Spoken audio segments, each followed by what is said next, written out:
Hello everyone, welcome back to another art time lapse. Today I am doing a video of a DIY Christmas ornament inspired by Studio Ghibli's Totoro and Friends. So this is going to be a super quick video. I'm doing a whole lot of different Christmas ornaments in anticipation for Christmas, as I'm doing my first Christmas market in, I would say, like 3 to 4 years. So I'm excited to do some original pieces, and I just want to bring you along with this process. So I picked up these wooden ornaments from my local dollar store, but you can also pick it up online, and I'm using these acrylic markers to draw these like unique fusion of Christmas along with Totoro, which is one of my favorite characters from Studio Ghibli.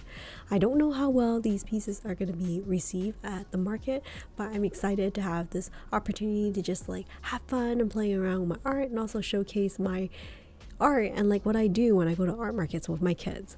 So I hope it all goes well. If I do have extra left, I'll probably post it onto my social media on Instagram or my website. So if you're interested, please don't hesitate to message me. I really do appreciate very much for everybody who is supporting my artist journey. I don't know how to describe it enough that like I'm just so honored to have the chance to kind of show what I am doing. So here you can see I am just showing you my process from 0 to 100, like how I go from the beginning to the end. So if you're ever interested in doing Christmas ornaments or have an idea like for doing something similar, hopefully this video will give you the creative boost for you to get started, whether you want to do something exactly on what I'm doing or you want to do a Totoro piece with a twist, or just no Totoro at all and just want to do like a Christmas bird. I really suggest that you try it out, because you don't try, you never know, and sometimes it's just like fun to break out and just do a little bit of art, and it's kind of like art therapy for yourself, and it's like a very calming experience. So here you can see I'm using my white acrylic markers. I love using white. I think it's a great highlighting color, and also I use it for outlines very often. The great thing about these acrylic markers is it's quite clean to use. I would say it's almost like adult Crayola markers, so it's like very fun, easy to use. It dries permanent, and the colors are quite opaque, I would say, as well.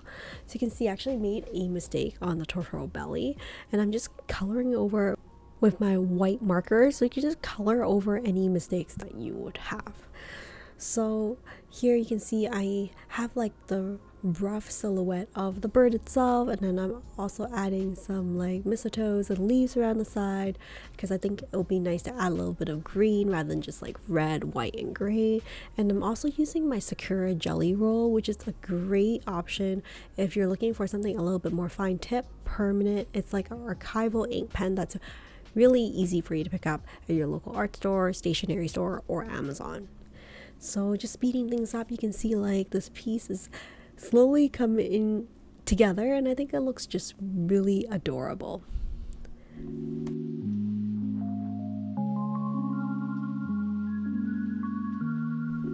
And here is the finished piece of this DIY Christmas ornament with Totoro and Friends and this like really cute Christmas bird. Thank you so much for joining me on another art time lapse, and hopefully I will see you in future videos. Take care and stay creative, everyone. Bye for now.